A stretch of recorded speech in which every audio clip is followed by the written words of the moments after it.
story might bring is just not a question. Over time, when society remains saturated by flawless images and curated success, my story might bring dares to champion a more courageous world, where only authenticity is celebrated above perfection, and vulnerability is recognized as a birthplace of true strength. So, as we have seen, real success is not measured by titles alone, but by the depth of personal meaning and the legacy that one leaves behind. By honoring these unfulfilled stories and embracing our shared humanity, my story, my friends, fosters a vibrant community where women uplift one another and generations are empowered to dream building. So my story, my dreams, is not merely a success, it's a movement to redefine success, nurture resilience, and ensure that everyone is journey in all its honesty becomes a difference for those who follow. Thank you, Naz. Thank you so much. Thanks for your precious time once again. Thanks for all the inputs. You are really amazing. Definitely. So God has given me this opportunity to bring you to light for people to know. Definitely, I take this. I thank God in gratitude for giving this wonderful opportunity. Thank you. What was that one piece of advice you would like to give to the inner self of you just starting it out? Okay, so I think that the one thing that I would tell my younger self is that don't mistake someone else's truth for your own. Most advice is given with good intentions, but every piece of advice comes through the other person's unique perception of the world and their experiences and their culture and how their brain is wired. So even though they come with the best intentions, they might not work for me because I'm not them. So I think that's the first thing. So it doesn't automatically mean when you are given an advice from somebody that it will work for you. And one of the easiest ways to lose confidence is to follow advice that was called the right way. And then you will give it your very best. And then maybe you will wonder why it didn't create the same results for you. And that is a risk to put somebody else in a state of mind when they start to think that they are not as good as the giver. So too often I think that we conclude that something is wrong with us when it doesn't work for me. And you told me that this worked really well for you. So I'm going to try it. And I, of course, I hope for the same success that you had. And then when it doesn't work for me, it's very easy to think that I am the wrong one, that I'm not good enough. When in reality, it may simply have been the wrong approach for who I am. So I think that too many women, because I think we have a special talent for this, and it's not a good thing. Yeah. But I think that too many women who is silently struggling right now, yes. I would say this, spend at least as much time understanding yourself as you spend listening to everybody else. Learn what motivates you and how your brain works and how you make decisions, what gives you energy and what allows you to thrive. So the better you understand yourself, the less I think that you will compare yourself also with others or believe that you have to become somebody else to succeed. I think that I am constantly repeating that. We can't believe that we need to be somebody else to succeed. I mean, many times when I'm called as a speaker, I say this, that because the world today, it doesn't need, I mean, when I try to be somebody else, when they call me to give my thoughts, my ideas, my questions, my worries perhaps, and if I don't give what comes from me, then the world loses. Because the world today needs the full diversity that we have. Yes. And yet at the same time, we think that to belong in the room around that table, we need to be like them. And that's totally the opposite what we need right now. So please, I would say to my advice, to myself, and I would say this to every younger person, please don't mistake somebody else's truth for your own. Amazing. Actually, that was my following question. What advice would you like to give to the community or the people who really deserve it the most? Yeah. Can you answer that again? So that was really amazing. Well, I have really learned with this question or with this answer or with this reflection, basically, confidence. Amazing confidence. That's the strongest currency a woman can possess. Be confident about that thing. You don't need to really worry about that. You're not here for pleasing somebody, but you're here for a purpose.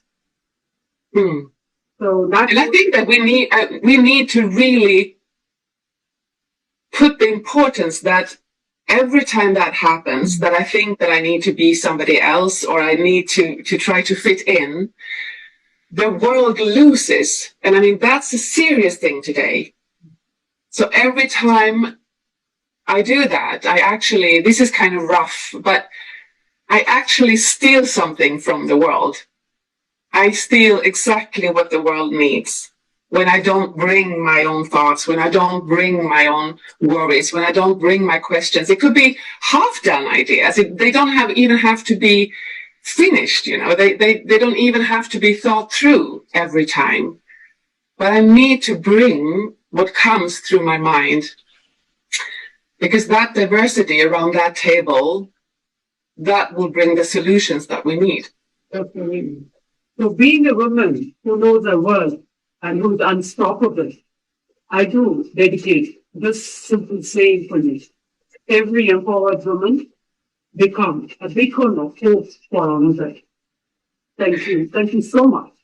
Well, And also, may I add something? Because when we speak about empowerment and women, I think it's very, very, very important to also speak about that. Well, I would put it like this. I often get the question, how can I empower somebody else? And how can we empower the women around the world? So I think that if we speak about empowerment, I think it's very, very important to speak about that women are already empowered. They already have that kind of that power within themselves, but they sometimes need to be inspired or triggered into that empowerment that they already own. And I think it's a mistake when we talk about empowering other people. I think that we need to start talking about how do we get that power out, because it's already there. how do we stimulate to get the response? How do we stimulate that? Yeah. Exactly. Yeah, I totally. So I totally agree with you. And I do accept it with you, basically. When a woman rises, she lifts the entire generation. And definitely, they should not have any barriers. Because the future belongs to those societies where women lead without barriers.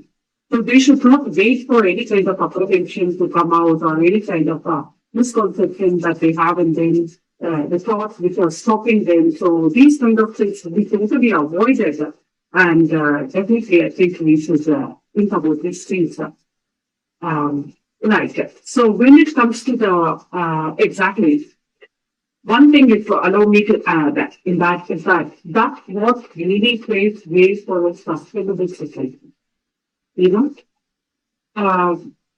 they're not just beneficiaries of development or improvement, they become the sustainable person who can architect their own vision, bring it to action, such that they are able to bring in the transformation that they're looking for. And also believe that they have one. I mean, there are so many women in the world right now that they have never heard about their own value. They have never heard about them being valuable because they are women, not in spite of being a woman, but because they are women. So I think that it's easy for me here in Sweden, in Scandinavia, and when I travel globally, working with this transformation of paradigm, with a paradigm shift in leadership, it's very, very easy to be blind and to have blind spots and just talk about we need to do this and we need to do that. But I mean, the first thing that we need to understand is that there are so many women around the world. They have never talked about this. It's never a topic in their lives. They have never heard about this. They could be my age. I mean, I am 58, and they could be my age and never heard about this. So it's also very important to understand when we approach people and when we approach with this message, we have to understand where they are, and we have to meet them where they are. It's very easy to be, middle-aged, white, European, traveling the world and saying, this is how it should be done, or this is what you need to do. And I think that that's very, very dangerous. That's not a successful approach. If we really want to make a difference, we need to have so many other approaches than the traditional one. I can understand the rich of experience in your thought and the process and the way you look at things. Really. That's really a treasure now. That's really, really a treasure. Thank you. So with this treasure, what legacy would you like to leave behind in your work and your story? Legacy is a very big responsibility when I think about that. I mean, it doesn't have to be, but in my eyes, it's a huge responsibility. What do I leave for the next generation and the generation after that? What do I leave to my children and to their children and all the children all over the world, the future leaders? The legacy that I hope to leave behind when I'm no longer here. So what I want to leave behind is the impact. It's the impact that my work has had on people, all the people that I have worked with, but hopefully also the people that they work with, because I work with leaders and then they work with so many more people that I never meet. So I hope that my impact of my work is that positive shift that continues then long after our paths have crossed. And throughout my life, I have been deeply, deeply interested in what makes people grow, what helps them find their own strength, and what allows them to lead with greater awareness and also a much deeper humanity. So I hope that my contribution will be a deeper understanding of leadership. I also hope that it will be a deeper understanding of self-awareness, human connection, and the ability to see different perspectives. All the diversity that I'm always talking about, I really hope that that will become essential parts of how we create meaningful change. If my work can help people feel more seen, more understood, more courageous in a way in bringing their full potential into the world, as I said before, bring you to the world, then I feel that I have contributed to something that matters. And when people, if I would just, not dream, but when I think about what I would love to leave behind, is that when people think of my work, I hope that they remember the feeling of being in a space where they were seen, where they were valued, and where they were encouraged to connect more deeply with who they truly are. I do hope, that they carry with them a greater belief in their own abilities and the courage to bring their full potential into the world, because the world needs it desperately. Very good. two things I've really made note of it exactly. As a woman who is epitome of success that we are seeing today, once that every dream of a woman achieves, becomes a permission for another woman to dream bigger. If this becomes a base such that we are able to inflict and we are able to bring a change in the society. And definitely, empowering women is not a charity. It's basically on smart leadership, found economists, and the sustainable development, where we need to think about exactly from where they are and what is the situation they are undergoing, what is the environment they are in, with the friends to the local community and the problems and the challenges they are facing. And also, which you concluded so nicely, human leadership is not a social agenda. It is a global necessity. Where one woman rises, she lifts the entire generation. And it's about the future of the societies where women lead without barriers. So definitely, thank you. We're so impressed by answers and we're so enlightened by your answers, rather, I would say that really opened our channels. And one thing, it is very true. Be yourself, bring yourself as you are to the table. That's the biggest keynote that we are taking today. Thank you. Well, having answered our questions so patiently and so nicely, and definitely with profound, sublime genius, definitely, you'd like to gift you something. Yes, Please, yeah. So if we are going to give you a magic wand that could change the current situation, so with your magic wand that we are giving you today, what change would you like to bring in the society? This is the question that a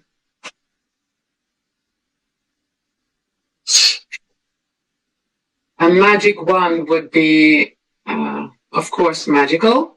I have to say that I have never really been someone who waited for a magic wand, I have always believed that the future is something we shape through our actions, through our courage, and through our willingness to see what's possible. So if I could change, I've never really been someone who thinks about that, who thinks about, but if we could dream, and many people do. I think I have done that for many, many years in my life. And nowadays, I think that there has been a transformation within me. So I don't really have that kind of perspective anymore. But if I could change one thing for the next generation of female leaders, that would be that every woman grows up knowing that her perspective, her experience, and her voice have value. I think that many women have been conditioned to question themselves before they question the expectations placed upon them. So I would love to see more women to trust their own dimensions, to recognize their strengths and step into leadership with confidence and authenticity. But we always talk about authentic leaders and genuine leaders, but that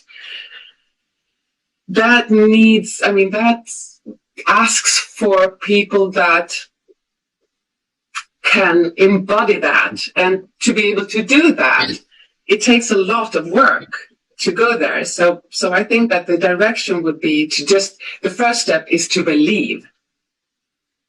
To believe that their voice is valid, their thoughts are valid, and to really truly believe that they belong around that super, super important table with all the crucial questions where they find that they look for solutions, and to believe that they belong there. We belong there. The world will not find the best solutions if women are excluded.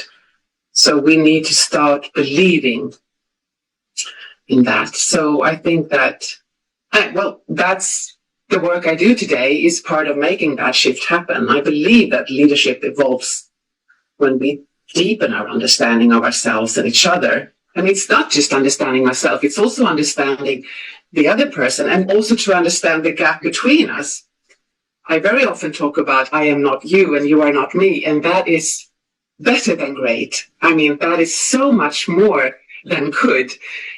It's actually that kind of gap when I truly understand that we have a gap of perception between us and we don't see everything the same way and we don't perceive the things, we don't look at life in the same way. And when we can recognize that that is something very, very important, that is very, very powerful, to understand that that kind of diversity is what we need, I think that then we have a foundation where we can really find solutions. And I think that actually, if we had that as a foundation, just imagine if we would start every conversation on the foundation that, okay, so here we are, you and me.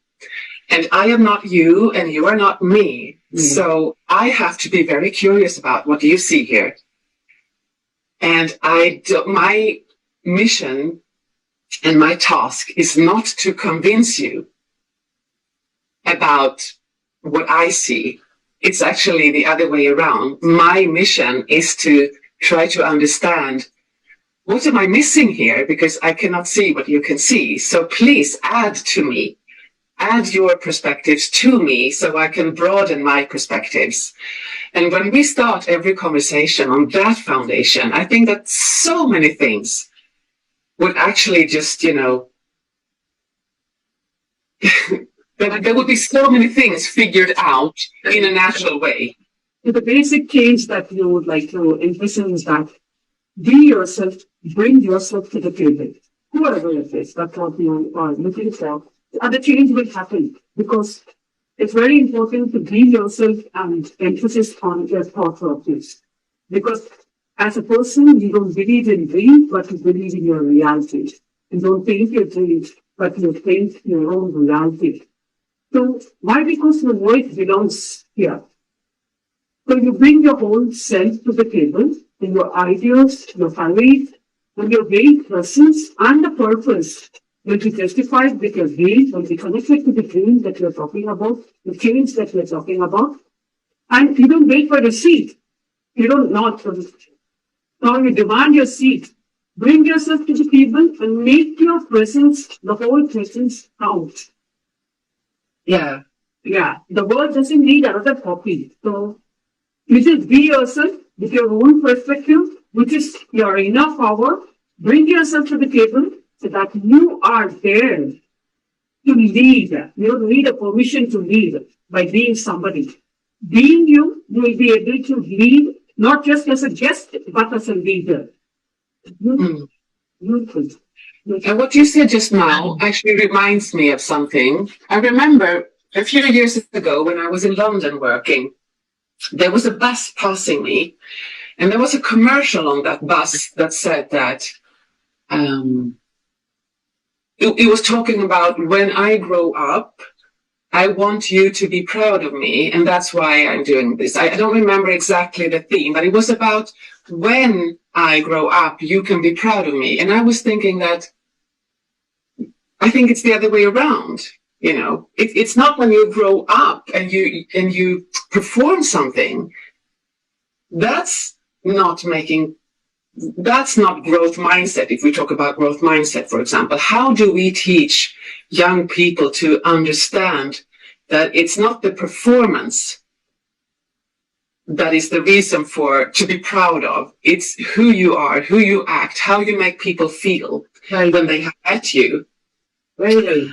And not only how do people feel about you when they have met you, actually that's like the secondary thing to think about. The first thing to think about, how do people think about themselves after they met you? So being that person that make people feel that they are actually worthy and valid, I think that's when I think about my children, for example, and we talk about how proud I am of them, it's never about what they did, what they performed, the results. It's not result oriented. It's always about what made you reach that result? What kind of obstacles, how did you actually move forward? Okay, so then we can define that it was the ability to go forward, even though it was really hard, but you did it anyway, even though you were really scared. You did it anyway, even though you thought it was impossible. You try to find a way. And I mean, I think that is also a legacy that we, not just me, that we have to realize that as long as we give praise to results, to being what the world defines as successful, there is never going to be that sustainable change that the world needs. So I think that if we really talk about sustainability, when we talk about leadership, leading myself and others, then I truly believe that we need to start with, how do I lead myself? How did I conquer this? What made me how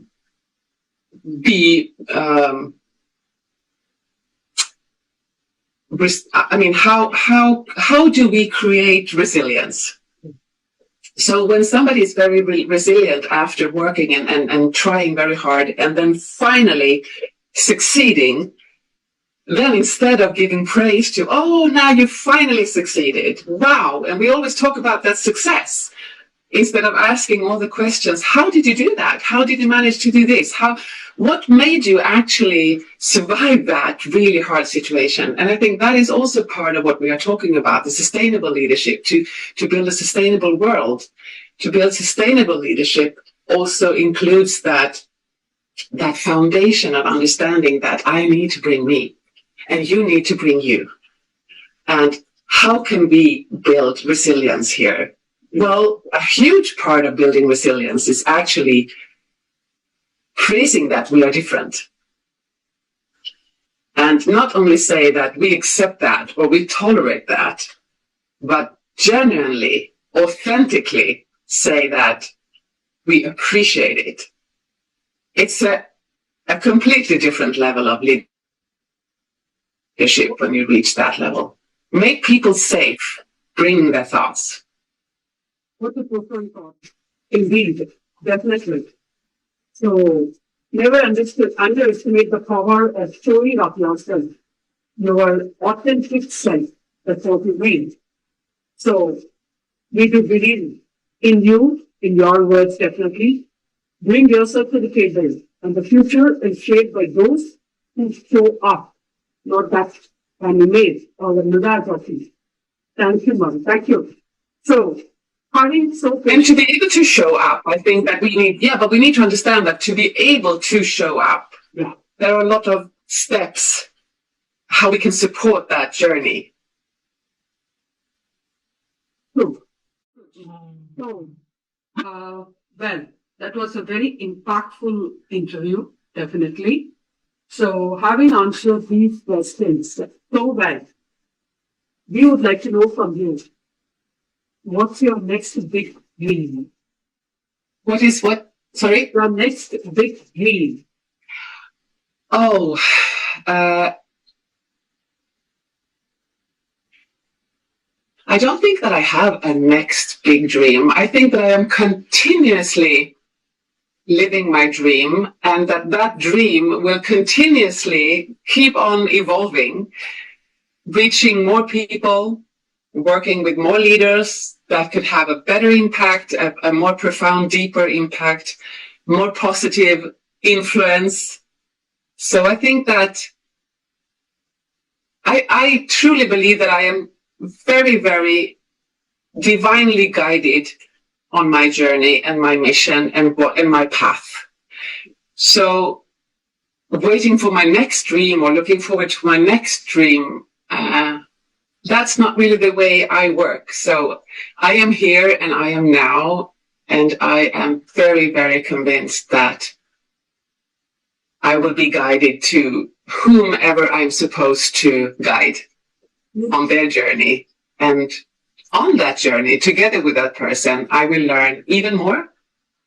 And that will take me to the next person and the next situation or the next solution. So Yes, I think that will be my answer, because I don't really, even though I'm kind of always in the next step in my brain, it's not about having another dream waiting ahead. I think that I am exactly in my dream, and that dream continues to grow. Right. Allow me to relate to a particular phrase, which is so dear to me because I follow that and I wrote that. And I'm so happy today that I have met somebody who feels the same way. The quote goes like this: celebrate every single moment of your life. So as to involve myself, community, and friends. And you said the same thing. I celebrate my life as it is. Even this moment I celebrate. And so I don't have a big dream. I don't wait for any big thing to happen. So that's really great. And continue doing your work so as to bring change in the society, so as to evolve as a person. Keep moving forward and enjoy life as it is. Well, now we are moving on to the lighter side of the interview with rapid fire questions. So you have to answer them in only one word. Hope you enjoy the moment now. One word that defines Madam Pernilla. Please repeat that. One word that defines You. me.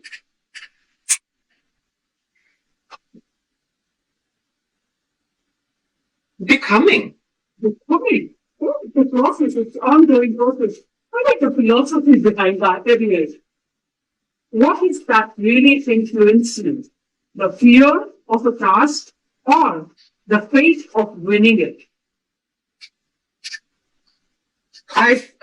But this is an impossible question for me, because I mean, those two, they live together, they are married. I mean, fear is a signal that shows me a direction where maybe I need to approach that direction to learn something. But faith is what creates everything. So I think that I would definitely choose faith, because that's where all the answers are. That's where the future is. That's where the vision is. But I would not want to live without fear, because I think that fear is a very important signal. It also keeps me out of something that could be very, very dangerous. So, I mean, that's actually it's equally important. So it would be impossible to choose to live without one and not live with the other. But I would never let fear drive me. Sure. Well, the next question, I myself know the answer, but I would like to take it for you. You believe in your dream or your reality? Reality or Dream. Dream or reality?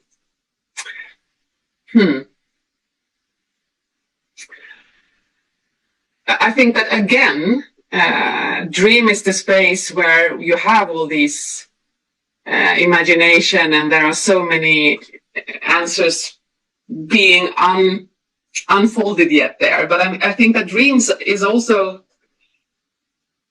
the gift that allows us to envision a better future. Again, I think that many answers lives in the dreams, but leadership, if I think about the leadership perspective, is ultimately measured by what we bring into reality, and not just what we imagine, because we will never change anything if we would stay in the imagination or in the dream. So the dream creates the vision, and reality creates the legacy, I think.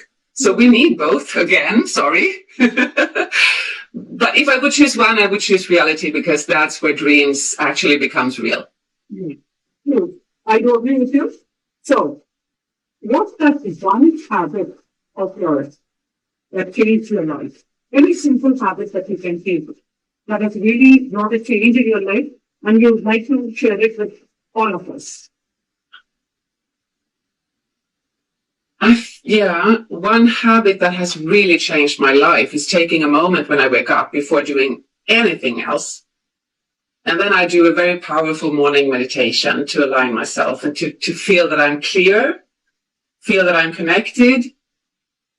And actually, I do the same thing before falling asleep. I do the guided sleep meditation to profound rest, to find my profound rest. And also for my deep healing after what I've been through the day, and to sort all my impressions and everything. So I think that, yeah, that's one thing. So before I do anything else, I need to do that. And I think that's a very, very powerful habit. I mean, then if we talk about habits in general perspectives, I think that also the habit of genuinely appreciating, again, I'm sorry if I keep repeating myself, but genuinely appreciating the diversity of thought has truly changed my life. It has changed a lot of things. Every relationship, every people that I meet, when I have that way of looking at diversity and really truly appreciate that somebody else does not think like I do, and with curiosity find out what I am missing by not thinking like that other people. I think that is also a habit. Maybe it's not a habit, maybe it's more about a way of being. But doing that, I think also it has changed me, because I have discovered so many blind spots. And I have realized how much I am actually missing when I think that I have the whole picture. You know, sometimes you can feel that I am the only one that have the full picture here. And then realizing that my full picture is actually this, you know, and there are lots of things happening on the side, which I don't see in a spontaneous, natural way anyway. So if I could call that a habit as well, then that's also a habit that has changed my life. Quite beautiful, amazing. So we have learned quite a lot from you, Yes, I think a life journey itself a kind of a more Wikipedia that many have really have to follow, learn it, read it page by page so that they get the knowledge and they get the quintessence of life within the future. And definitely, one signature line that I would like to really carry with me from you today is that bring yourself to the future. Because the future is built by the voices that choose to be heard. So be yourself, and definitely the path really opens for you. The pathway is open for you. So, one last concluding question for today's precious time of ours on this virtual diet. Your story became your strength when your story became your strength when you can relate to any experience or any incident or anything in general, you can just summarize. So my story became my strength when? Is that the question?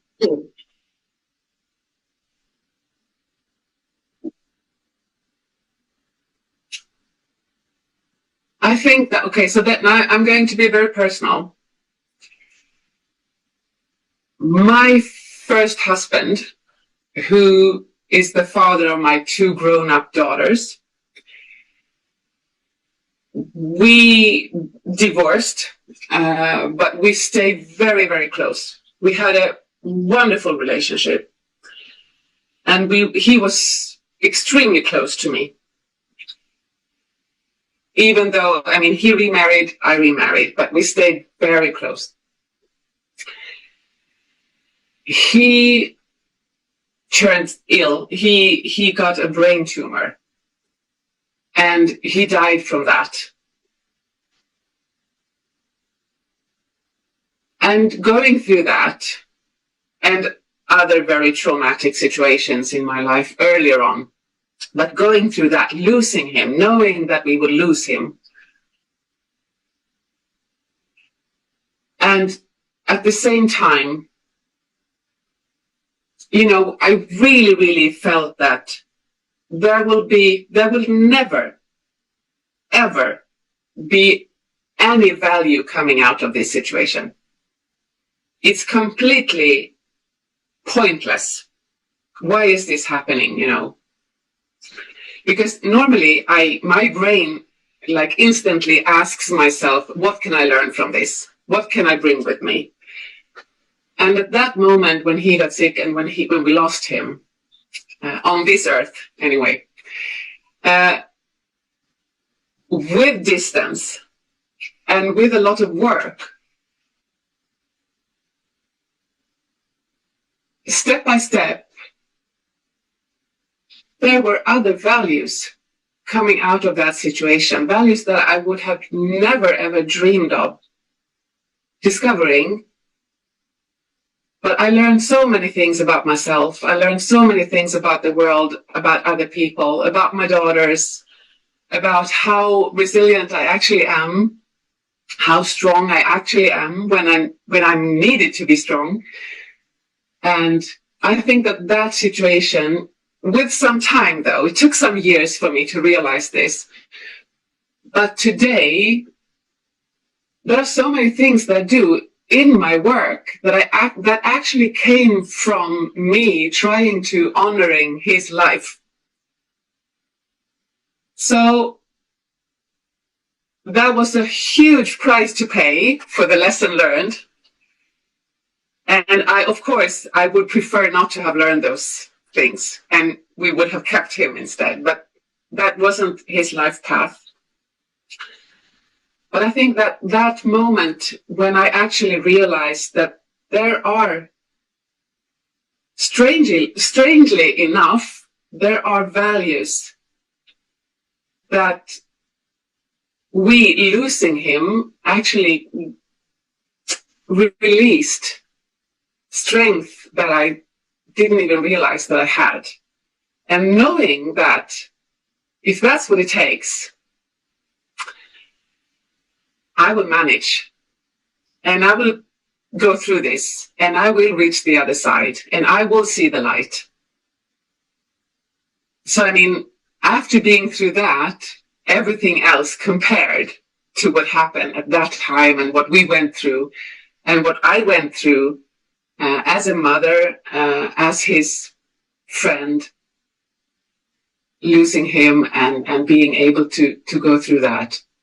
I found strength in myself that I didn't realize that I had. So if I would choose just one moment like that, I think it would be that.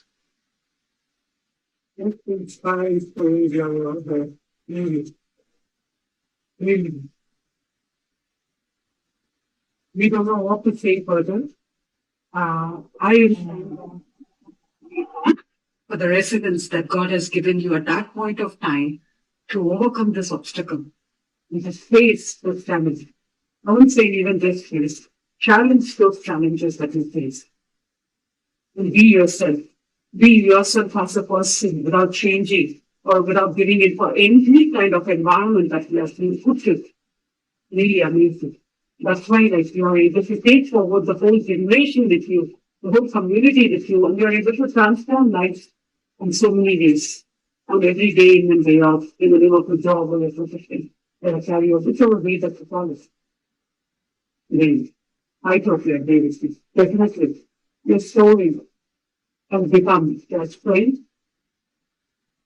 for others to sense. Thank you. Thank you so much. Thanks for those inspirational inputs and for your precious time that you shared with us on this dance. And for all those insightful learnings that has really enlightened us with so many thoughts and so many values that we have learned from you, definitely. And I'm sure for every time that when we say that, we are going to title up your story this way. And today, I don't know exactly what the title is, but I'm going to title it as The Page. Because pages might fail, but the content will never fail in that particular page that belongs to you, the true identity of yourself. So thank you so much. And it's definitely a pleasure having you. And yes, the last words of Johnson is before we conclude. You can say your interests, definitely. Your feelings or your interests, whatever you want to convey to our audience, please do it. Thank you. I just want to say that thank you. Thank you for questions that gives the space to reflect. Every time we reflect, we learn something new, and just, sometimes you get a question and you have to shape your thoughts. You have to think, what do I really think about this? And then you have to put it in words, and putting it in words, and then you have to say it out loud. And all of these steps develops me as well. Some things, they will grow even more profound, and some questions make me find new answers. So thank you for this moment of development also for me. Thank you. Thank you, ma'am. It's always a pleasure having you on our show, basically. We thank you for your valuable time that you shared with us, definitely. Until we meet again, it's 813 hour, which is literally just as early. Thank you so much. Thank you. Thank you so much.